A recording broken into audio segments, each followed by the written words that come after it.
Welcome to the Indie KidLit Podcast. Join Marti, Dumas, and Elena, Paige on their quest to help children's and middle grade authors find the right audience and sell more books. Hi, and welcome to the Indie KidLit Podcast. I'm Marti. And I'm Elena. Hi, Elena. We're both children's book authors who are out here trying to find a way to market our children's books to the right audience so that we can sell more books. And we've been doing a lot of work around that, but we realize that the children's market is a little bit different than the adult market. Has that been your experience too, Elena? Definitely. We've bought all the how-to courses. We're experts at doing this stuff, kind of. But yeah, it's a bit of a tougher challenge when trying to sell books to this particular age group. But we love the challenge, don't we? Absolutely. We definitely love the challenge, and we are determined. We're on a quest. We're not going to give up. So I really love being able to try to spot trends and see if there are patterns in the things that people are doing. So we have decided that together, we're both sort of at the beginning of our journey. We are going to be questioning as many successful authors as we can and trying to figure out what they're doing right so that we can put together the puzzle pieces to be able to make a winning formula for marketing children's and middle grade books.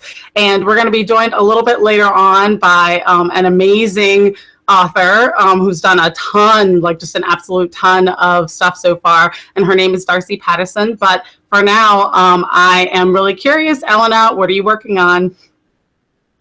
So I'm working on my Meditation Adventures for Kids series still, but I'm getting so close to finishing it. And I was going to be doing nine books in the series. Mm-hmm. But I made a decision to cut it back and just leave it for a while and move on to other things. So by the end of this year, where we're recording this in 2016, people won't hear it till 2017, I'll be done with that and looking forward to starting new projects. How about you? What have you been up to? Yeah, okay, so today I have been working on an added piece for my Jade and Toussaint series. I have a series of chapter books called Jade and Toussaint the Greatest, and it's about a little boy who is a kindergarten genius and scientist and kind of solves problems with the scientific method. And so we're doing an add-on book, which is Jade and Toussaint's Guide to Knowing Almost Everything. And it's really like a guide to the scientific method for kids. That's like kind of like an interactive workbook. And I thought it was going to be so easy to put it together. I was like, oh my gosh, like a week. I'll be totally done with it in a week. And that is a lie. Like that turns out to be not true at all. I did a draft of it that I was excited about enough to be able to send to the illustrator who's doing like pen and ink things so that there can be coloring pages inside. And also the Jade and Toussaint books all have like really funny asides and stuff in them. So we wanted to have the same thing for this guide to knowing almost everything. And once she sent the first set of those back, I was like, oh, this is not quite right. So now I'm doing revisions on something that I thought was going to be like, oh, so quick and easy. Yeah, that's totally false. But I'm excited for what it will be in the end, and I think it'll be super useful and a lot of fun. So sounds awesome. Sounds really good. Yeah. Yeah. Well, I will let you know if it ever ends up being like, ready to see the light of day, then you will be the first person to know. But I'm excited for us to bring on our guest today. Her name is Darcy Pattison. Darcy Pattison, I'm just going to read so that I don't get it wrong, because if I say it off the top of my head, then I will definitely mess it up. But I'm pretty good at the reading, so we'll go with that, okay? So Darcy Pattison is a storyteller, writing teacher, the queen of revisions, which, by the way, is an excellent title. Like, I hope to have that title someday. And the founder of Mims House Publisher. She's the author of children's and middle grade favorites, including Liberty, Longing for Normal, Abayomi, the Brazilian puma, and Nefertiti, the spider knot, which is, again, an excellent title. One that now I wish I could have in my own collection. Nefertiti the Spider Knot recently won the 2017 National Science Teachers Association's Award for Outstanding Trade Book. And this summer, Darcy Pattison is going to be teaching a course for children's book authors at Highlights Foundation. So she is essentially just like rocking this whole thing hard, and I cannot wait to be able to pick her brain. Welcome, Darcy. Thanks. It's glad to be here. Nice to see Marti and Elena. All in person, right? Because we're in that, we have like a tiny, not so secret Facebook group of people who are working together. And so we've sort of informally met you before, but like this is our first face-to-face with Darcy, and you have a lovely face. So then that's really good. Will you tell us a little bit? So I had a chance to be able to chat with you before we came on our call. And the thing that intrigued me most was you said in a perfectly teacherly way, okay, do you guys know the difference between marketing to trade and education? And I was like, wait, stop, don't tell me now, because we want to know on air. So Darcy, do you mind just like kicking it off with that? Like, what do us new children's book authors need to know about this trade versus education thing? It's really a basic distinction that you have to make. Where are you going to sell your books? Are you going to sell your books in the trade market, which means you're selling to bookstores and you're selling at online markets like Amazon? Or are you going to sell to schools and libraries? And in that case, you're going to sell at specialized distributors, education distributors.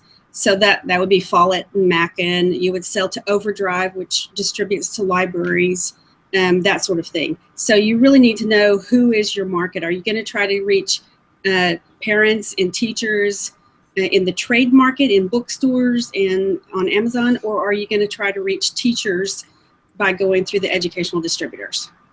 Mm-hmm.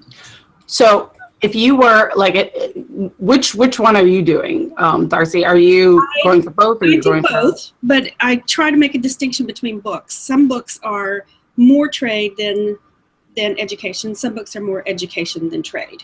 So when Nefertiti the Spider Knot is a National Science Teachers Association award book, then I need to reach the science teachers, obviously. Okay. So how do we make that distinction? I mean, like in your case, Darcy, that book's, you can really see that would appeal hugely to schools. But for some of us new authors, and like Marti is a teacher, but right. I am not. So she might have a sense of, that book would do great at school. But how does a person who's not a teacher, such as me, know what kind of book to even bother trying to market to a school? There's some real easy ways to do it, especially in America. We have Common Core Standards. So you can go and look up the Common Core Standards website and just kind of go through the math and English standards and see what they require. You can also go to the Social Studies, National Social Studies Teachers Association, the National Science Teachers Association, National Health Teachers, whatever your category of book is, you can go and find their curriculum guidelines and recommendations and go, where do I fit? Does my topic fit into 2nd grade or into 7th grade? And then you have to write something that will fit that age range. That's amazing. So how did you end up, what's your path look like? Do you spend all day researching these things and figuring out which associations and the correct email addresses? What do you actually do to be able to find these? No, I really like writing fiction. I like writing novels, and I teach a novel revision retreat. So I go around the country, and in order to come, you have to have a full draft of your novel. We spend a weekend talking about how to revise it. So novels is my basic love, but I don't sell those as well. Selling fiction is harder. So at some point, I decided that I wanted to be Arnold Schwarzenegger. This is amazing, and I cannot wait to hear the tie-in. Let's do this. So Arnold Schwarzenegger had the Terminator movies, and then he alternated that with Kindergarten Cop.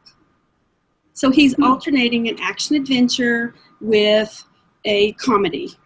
And I thought, okay, he's alternating two things. That gives him a a way to market to two different groups of people, two things. So, and you can't have a Terminator come out every year. It just doesn't work. But you can have a Terminator and then the next year a kindergarten cop. So he had something that would fill in all of his time. So I asked myself, what's my kindergarten cop? And it turned out I like science and nature books. And it turned out that I'm doing well in that area. So I focus on science and nature. I have a few things that I would market that would be history, social studies kind of things. But I keep on going, no. And here's what happens when you're a self-publisher is you go, no, I have to market that thing. I would have to go and find a whole new group of people to market to. So I'm not going to do the social studies books yet. Mm-hmm. So are all of your books self-published, indie published, or do you have any that are traditionally published too, Darcy? No, I'm traditionally published. I came out of the traditionally published world. I had, I don't know how many, about 10 books there.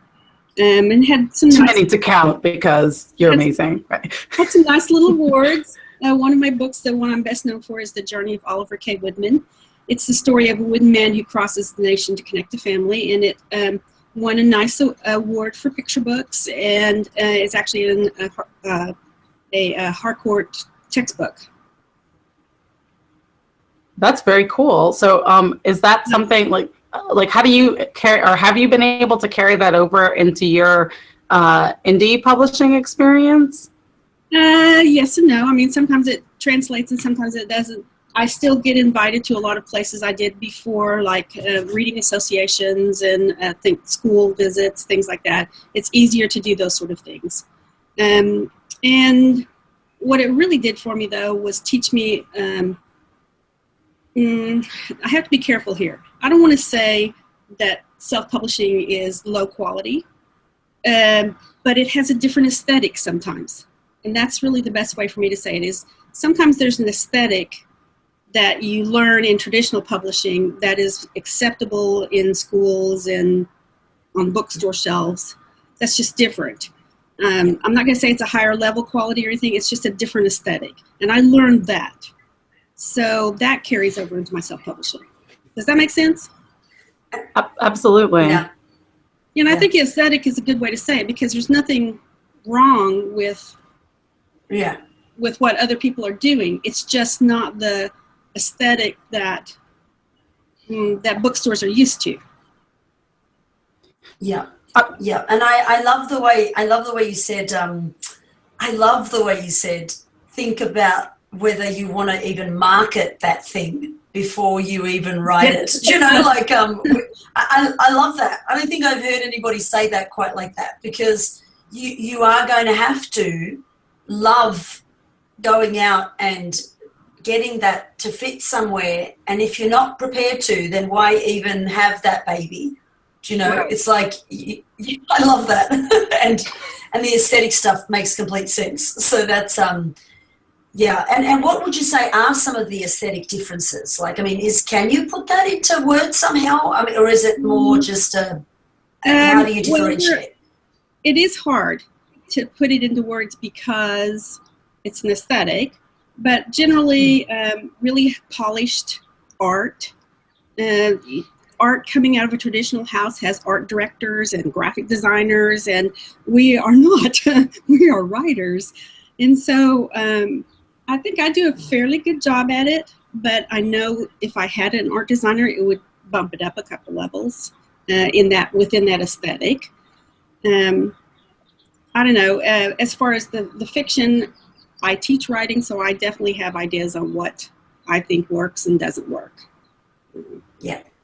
Absolutely. And in terms of getting into schools and libraries, for someone who hasn't tried doing that at all, where would you suggest they begin? Well, my first year of self-publishing, I decided that I would try to get distribution as wide as possible.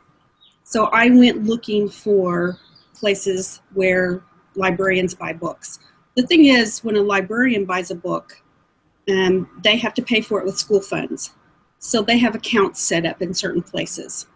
And they rarely will go outside of those accounts because they don't want to pay for it with their money, or it's more difficult to get the approval, that sort of thing. So those are education distributors. So I wanted in the first year, I wanted to pick up Follett and Mackin and Permabound and any other educational distributor that I could find. So those are the kinds of places that you need to go. And if you go to my, I have several websites, but one of them is indiekidsbooks.com. And you can get a free download of education distributors, including the contact information for them. Mm-hmm. So did you literally just like go through and write emails? Did you do essentially cold calling? Like, did people already kind of know you because you were traditionally published? And give me a little bit like of the specifics about that. Well, it was hard for me to find contact information at first. I went through every contact I could, every tenuous connection I had to find the contact information. Once I found out, what you do is you send in your books. Okay, there's a mailing address. You send in your books and ask them to evaluate them and see if they will carry them in their distribution channels. Once you're in those, then it's just a matter of every time you have new books, you send them in. Okay.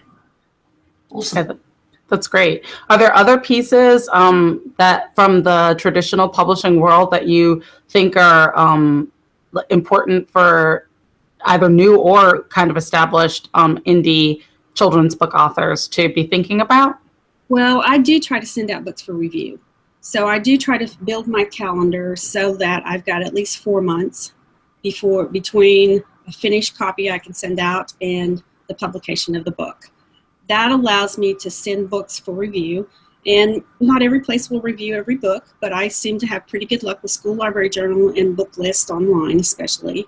PW no longer will do mine. They did for a while, but they won't anymore because they changed their policies. Now you have to publish at least 2 people. And I won't go through their book life. I think that's kind of, anyway, I don't like their book life program, so I don't go through that. It's pointless to send to Kirkus. And then I send just any other small outlets that I can find. I feel like that was incredibly useful information, including the tail end of that. Why do you say that it's pointless to send to Kirkus? They won't review you. Unless you pay the $450, then I'm not going to. Yeah. Okay, that's fair enough. Fair enough. Okay, so I've got a ton of other questions. I want to make sure I'm not stepping on Elena, though, before I jump in again. Are you good, Elena? Yeah, go for it. Go. That's awesome. Okay, so one of the things that you and I talked about ahead of time was using like the idea that you have an assistant who helps you with some of the marketing things that you do. Can you talk about that a little bit? Yes. So one of the things I wanted to do was to reach science teachers. So I had a friend that I've worked with in various capacities, but she said she would work for me part-time, 10 hours a month. So not very much. I know exactly how much I'm going to spend every month. And she works 10 hours a month. What she does is she goes around collecting names and addresses of people such as the science specialist at every state department of education in the 50 states. And then we write up an email and she sends that out for me. Okay, that's genius, I think, because that's exactly the kind of slightly tedious work that I would want to avoid and therefore would always end up at the bottom of my to-do list. And so it is like, how did you go about finding somebody who could do that for you? It's a lady from my church, and she kind of does a errands place where that she just does errands for people. And I asked if she'd be willing to do it. She said, sure. She's like, that's an errand? I'll totally do that. That's brilliant. I was on the website before, so I knew she could do it. So it's not just a random person. It's someone I knew had skills. And I know it's tedious. But out of that, this year, one of my books is called Burn, Michael Faraday's Candle. It's the most famous science lecture ever given. And yet, and it was given for children, and yet it was never done as a children's picture book. So out of those emails, though, I got an order for 500 copies. Okay. Yeah. So genius. Again, that's really brilliant. Well, but I can do that because I know my market is science teachers. You know what I'm saying? Right. If you just have a general, I'm just going to try to get kids to read my book, that's not going to work. Yeah. But if you know your market is narrow enough where you can go and find 50 email addresses and market to them, next time I hope I get 3 or 4 orders, not just one. Yeah, that's okay. So that's amazing. So I have more questions about that. You said dropped all kinds of little nuggets in our conversation about essentially that's networking, right? So like but it's the cold call origin, but then you keep going until you've built a warm relationship, and then there's like the sell, but it's still kind of networking. And you were talking about other things, joining associations and conferences, and how your strategy is kind of the long-term slow burn strategy. Like, now is the time to drop all that knowledge, Darcy. I don't know that I have that much knowledge. I mean, but there are associations you can join, and you can go to their conferences. Like the National Science Teachers Association has a conference, and you just go and network. Like I went to the Arkansas Reading Association conference when Abiyomi, the Brazilian Puma, was named a National Science Teachers Association award book. And I stopped by the NSTA's booth and talked to the lady. And that friendship has led to a lot of other contacts that have been very valuable to me. 2 ladies, Karen Ansberry and Emily Morgan, write lesson plans for the NSTA. And they included 2 of my books in their next lesson plan book, which means the NSTA is going to order 1,200 copies of each. Just because I stopped by the booth and talked to her. Okay. All right. So you just have conversations and you talk to them, and you just do what you can to be nice and make friends and make connections. That's amazing. So it sounds like you're really able to move your education books. What kind of strategies have you seen have any success for your fiction books? Well, and that's why I'm now on Facebook in our group. Is because fiction books are not selling as well for me. So I need to, here's the problem, is I've really focused the last 2 or 3 years on the education market, and I'm starting to see some results there. Yeah. The next year I want to switch over and do more I want to keep on doing the education, but I want to do more in the trade market, and I need to figure that out. So right now, overall, my income is 64% of it is off of Amazon, and 36% is on Amazon. So Amazon, of course, represents one of the biggest trade channels.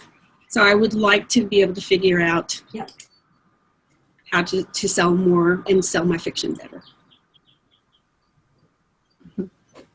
Okay. So are there any, when you are doing your networking, are there any of those strategies that you think might be able to carry over into the fiction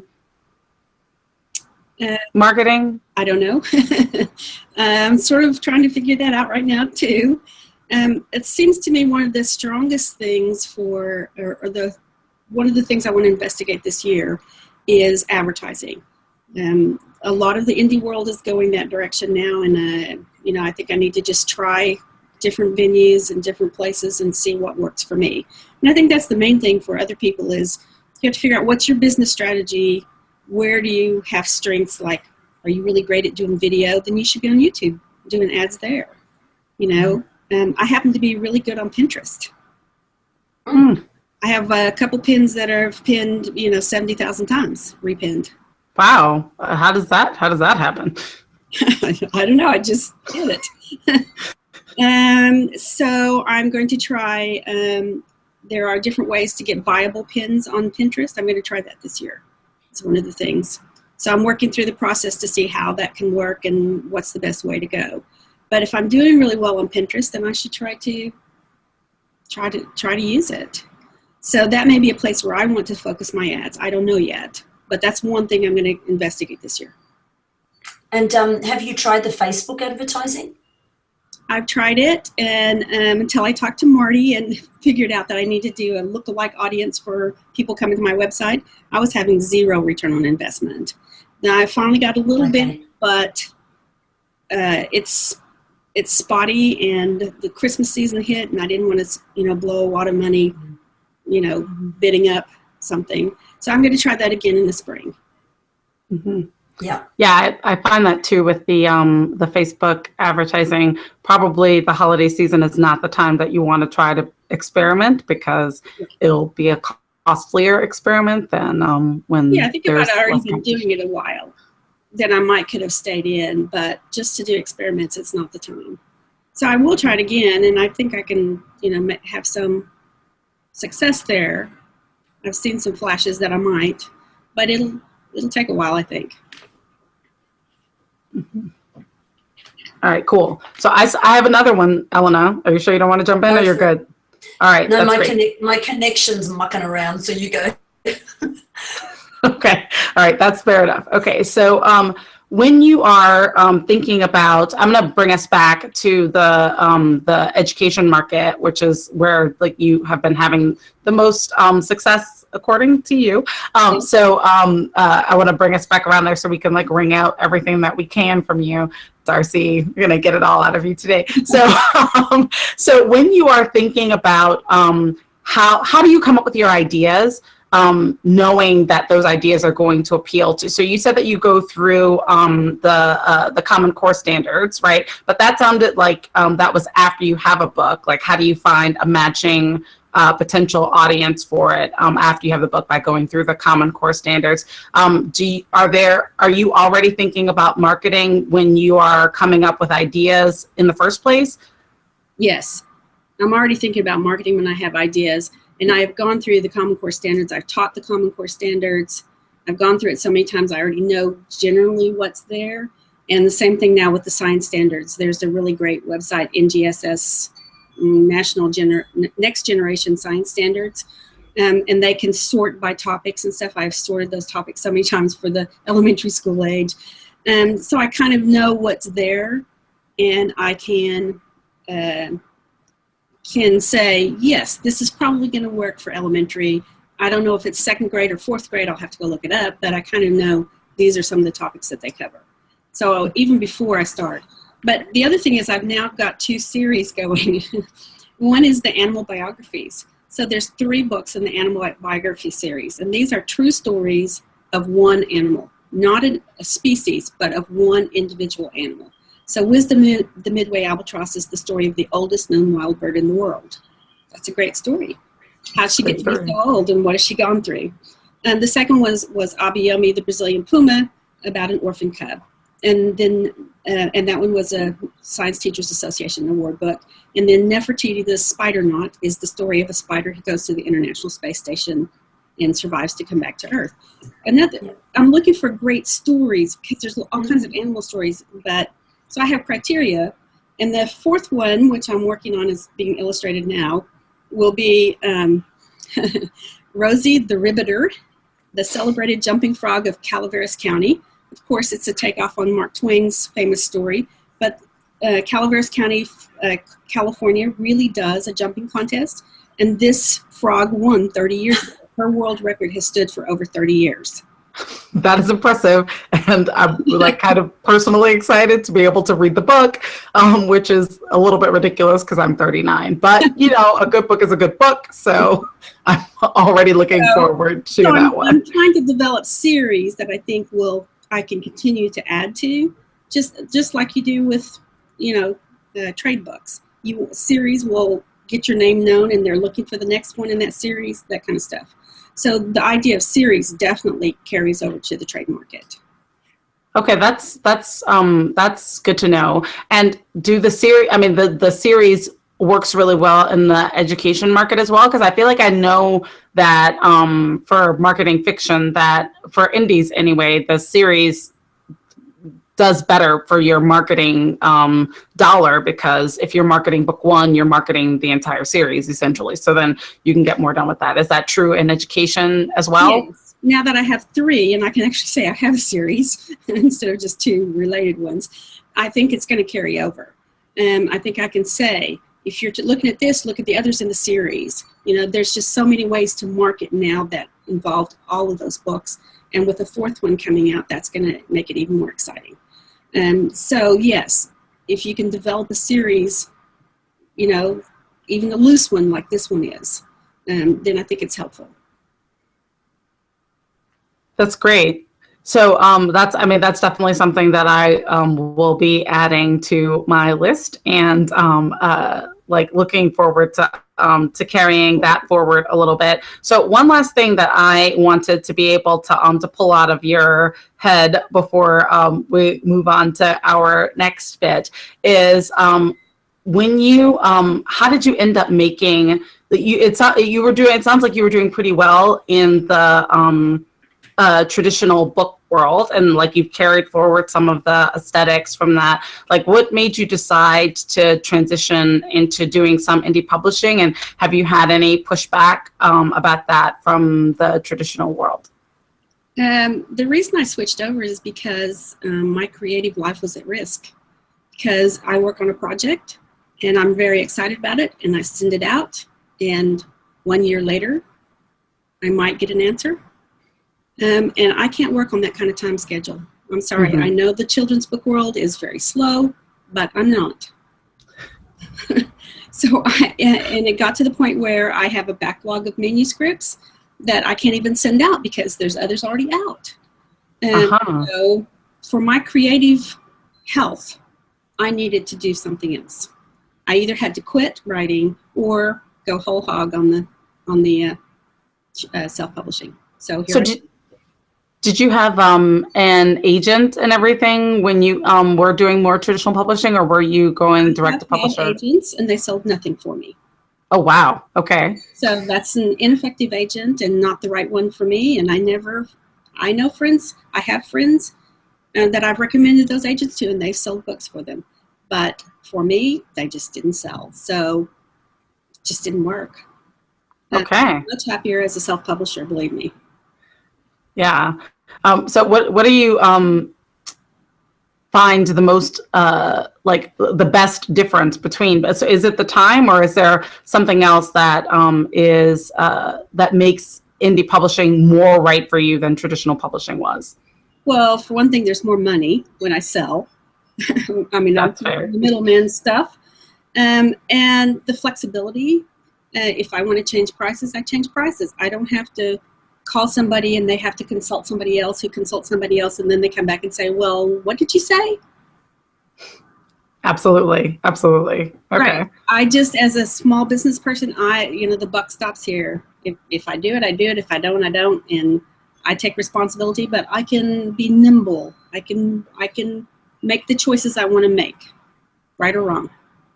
All right. Okay. Well, I also, I feel that way. I think for me, a lot of it has to do with wanting to make sure that the sort of character for one of my series in particular, that the character is not changed or marketed. The first conversation that I had with an agent about my Jaden Toussaint character, they said something about maybe making him more urban. And I was like, oh, okay, no. Yeah, maybe I need to just hold on to this because that's not the idea. So, okay, all right. Well, so I have gotten pushback. I have been for many years firmly in that world. And so, the first year I didn't talk about it much. I just went to work. And I'm becoming more comfortable talking about it. And people say, you self-publish? And I go, yeah, and I've won awards too. You want to see? That's the way to show them. Yes. Like, absolutely. I indie publish, and I'm doing a really good job of it too. Right. That's amazing. All right. So I'm sorry, Elena has a magic internet connection. Oh, you're back. Me bananas. But I'm back. So she's been like the silent partner for this interview, coming in and out. I'm sorry. I'm gonna have to type questions that Marti asks for me from now on. I wanted to know, now that you can hear me, so how many books do you have so far, Darcy? And what did you feel maybe was kind of a bit of a magic number? Like, was it, once you got to 5 books, 6 books, you started knowing what you were doing and starting to take off, or was it, does it not matter? Is it really, how much effort do you put into your old books? to keep them alive and keep them selling? I know there's a few questions in there, but I thought if I don't get them out, I won't get to ask them.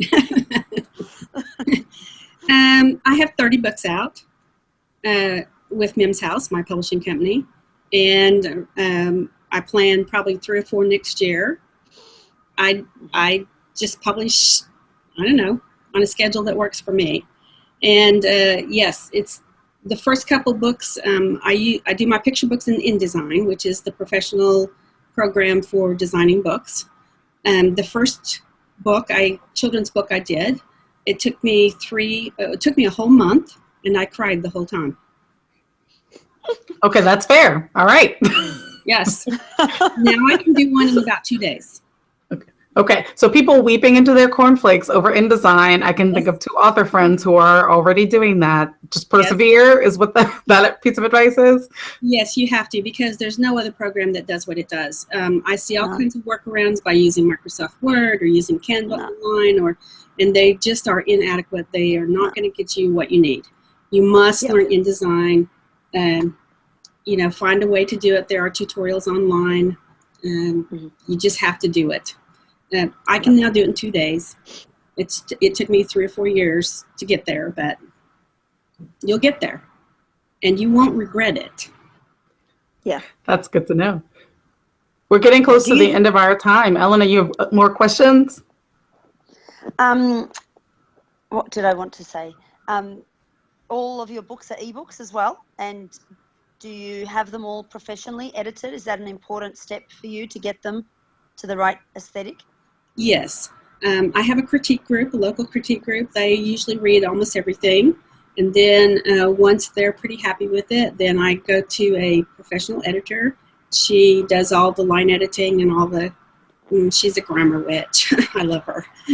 I'll do anything she tells me to do. Grammar witches I love. So I will do all of that. And the art will go through several revisions also, just to make sure it's all where I want it to be. I'm really, really picky on picture book art. I really ask them, I push them really hard. I push really, really hard to get what I want. Yep. It has to be the highest quality that I can get. Mm-hmm. Yeah, I like that you said you pushed, because sometimes you do have to push, don't you? Like, it's not going to magically arrive and then you just go, oh, thanks, that's good enough. I agree with you. Sometimes you have to push. Well, I've been edited by regular publishers. I know what it's like to be asked to do something to make it better. And the goal is always to make the project better. It's not just to be mean, And that's what I'm doing. I'm trying to say to my illustrators, this would make it better. Can you do it or not? Or use your own ideas, but do something. Right. How do you find your illustrators? That's a whole class in itself. But basically, Behance, BEHANCE.net, is Adobe's social media platform for illustrators. They post their portfolios. I find them there. I find them on Guru. I find them at the SCBWI, the Society of Children's Book Writers and Illustrators. That's scbwi.org. Has a list of illustrators. I find them all over. I'm on Behance, and I am following a lot of people there just to see, because there's a lady in the Ukraine I would love to work with if I ever had the right manuscript. That kind of thing. Awesome. And how do you keep your 30 books alive? Like, do you go back every so often and visit which one you're going to market next, or sort of, how do you distribute your time marketing 30 books? Because, it's a great some question. of us now, like, it's kind of, you might have a few, but suddenly your babies have grown and you want to make sure they all find their spot. Well, I'm laughing because I'm not very good at this. But generally, Wisdom the Midway Albatross is the story of the oldest wild bird in the world. And let's see, April 8th is Draw a Bird Day. And then there are national bird days. Also, I think January 5th is a national bird day. So those are, and of course, Earth Day is a big day for all of my animal books. So I do try to find those logical tie-ins, and then that comes around. And then I sort of fill in, like Kel the Alien series is a science fiction series for second and third grade readers who are moving from picture books to novels. So early chapter books, I try to fill in places for those. Like maybe it's great for a summer reading promo. Yeah. So I do try to lay out a calendar and be a little bit structured about it, but I'm not real good at it. Still, that's a great suggestion, tapping into things that already exist. Yes. That you can, and I see your albatross book everywhere. Good. Well, she's back. Even it's a true story, and the albatross is back, and at the age of 66, she laid a new egg. Sometime in February, it will hatch. So Oh, that's amazing. It's just a great story. Yeah, terrific. Awesome. Okay, so now we're definitely like towards the end of the time. I wish that we could keep chatting with you for much longer, because I suspect that we would be able to every 3 minutes or so, I think, which has been the schedule so far, get another golden nugget of wisdom. So I feel like if we could keep you on for another hour, we could get at least 20 more out of you, but maybe we'll just have to have you on another time if you can stomach hanging out with us for another hour. Seriously, with those guys. It's fun. All right. Can I cool. just sneak in? Can I sneak in one last question? Go for it. Do it. Just do it. I just wanted to ask, Darcy, so far, have you been concentrating on the US where you're based for your sales? Like, has your plan been to kind of, work on your own home country, selling there, and then potentially expand international, or have you gone international from the beginning? What's been your approach in that regard? Because I distribute through Ingram, I do have books print on demand in Australia, in England, and wherever else they have it. But I've not marketed heavily there. I do plan to do some marketing for the back to school in February. Is that the right dates? That's the right date. Yes. Yep. I would like to do some there.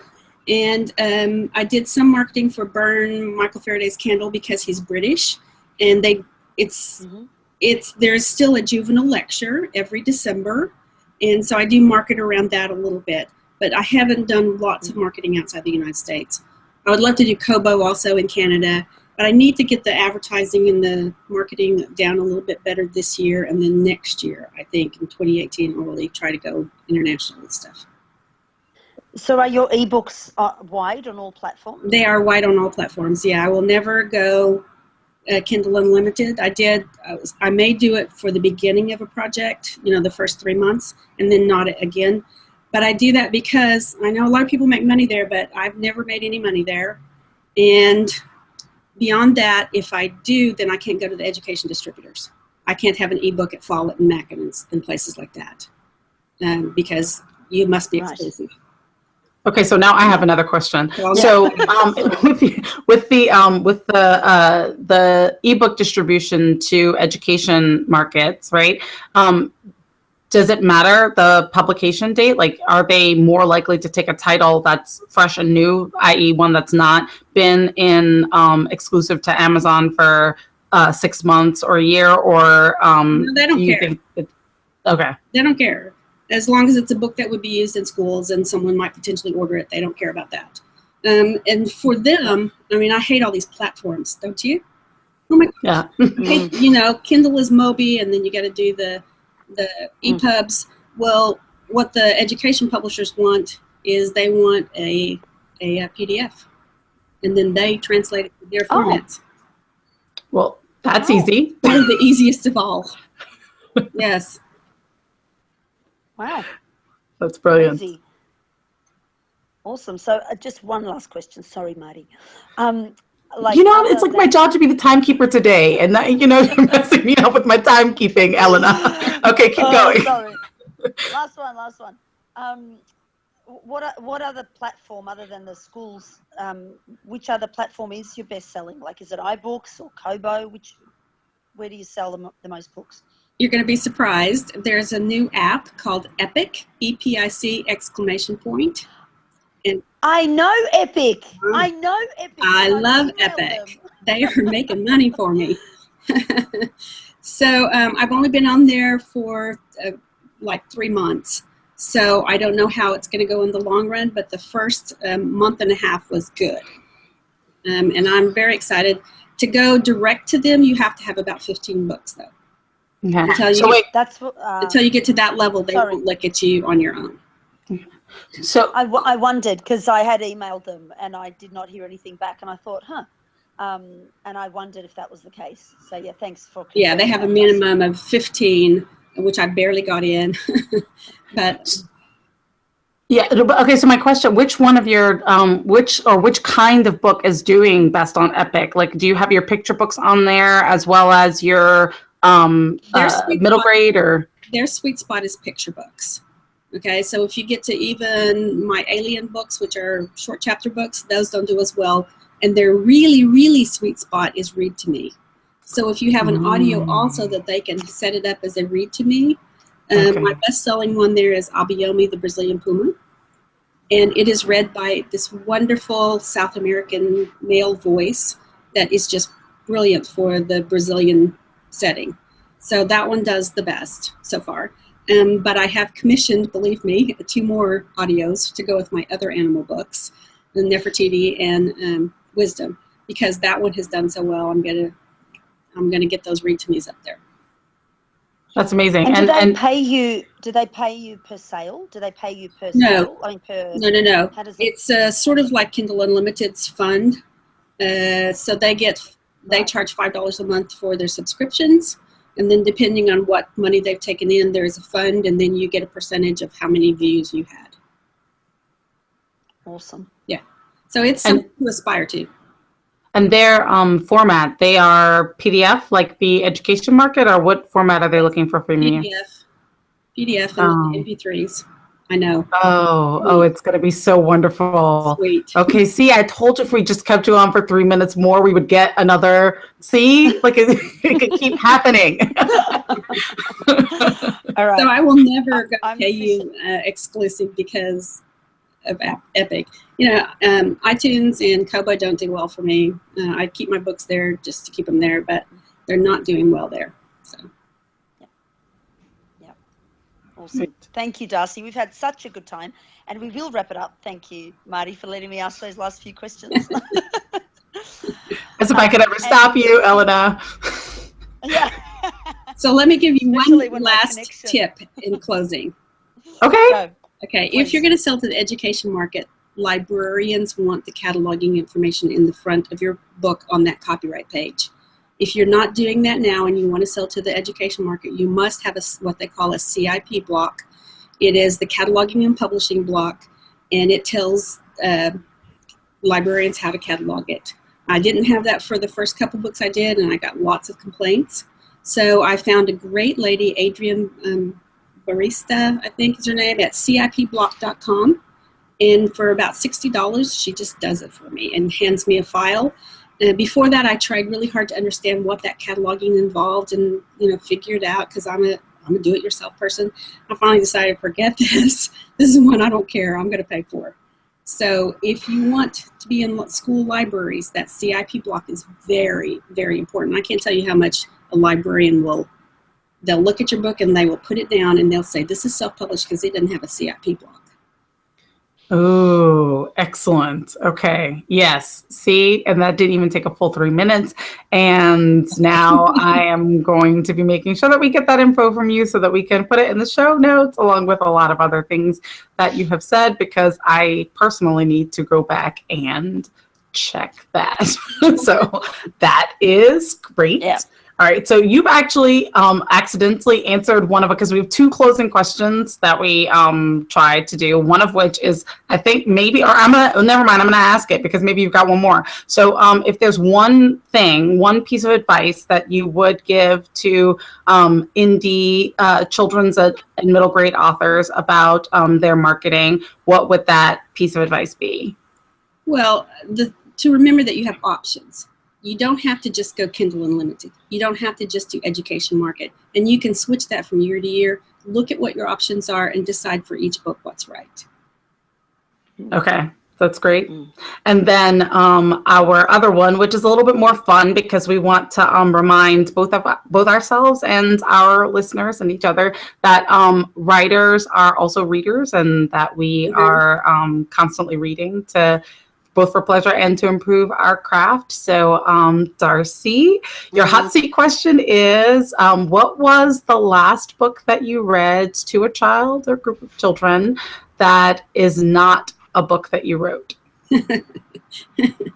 Well, so I have a friend who has a baby that's about a year old, and this is crazy, but the comedian Jimmy Fallon came out with a picture book.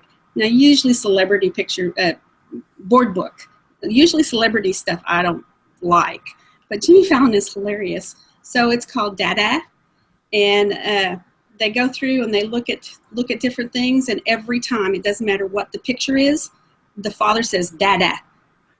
Because he wants the child to say to be Dada. And you look at this crazy thing and he says Dada. Look at the next one, it's crazy, Dada. And then at the end, the child says Mama. Hilarious. That's hilarious. Books, but this one's a good one. That's amazing. Thank you so much, Darcy, for hanging out with us and spending time with us and letting us become rich with all the nuggets of gold. We really do hope that you will come back and hang out with us and chat with us again, maybe after you've spent this year really concentrating on the trade market, so we have a whole new thing that we can get out of you, squeeze all that information out of you. Look out, I'm coming. All right, that's amazing. And the show notes are going to be very, very rich with information. We've got tons of research to do, so make sure, if you're listening, to look at the show notes at www.indiekidlitpodcast.com, and you'll find all of Darcy's information there. And Darcy, one more time, tell us all the different websites that we can find all your info at. IndieKidsBooks.com and DarcyPattison.com. That's DarcyPattison.com.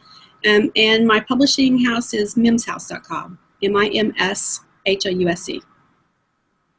Okay, and if you didn't catch all of that, then we will definitely have it in the show notes. Remind us again, Elena, where we're going to find those show notes. So it's www.indiekidlitpodcast.com. All right. Well, we will see everyone or hang out here. Listen, what do you say for when people are listening only? To everyone next time. And until then, we hope that you have gotten a little bit closer to finding your audience and being able to sell more books. Awesome. Thank you.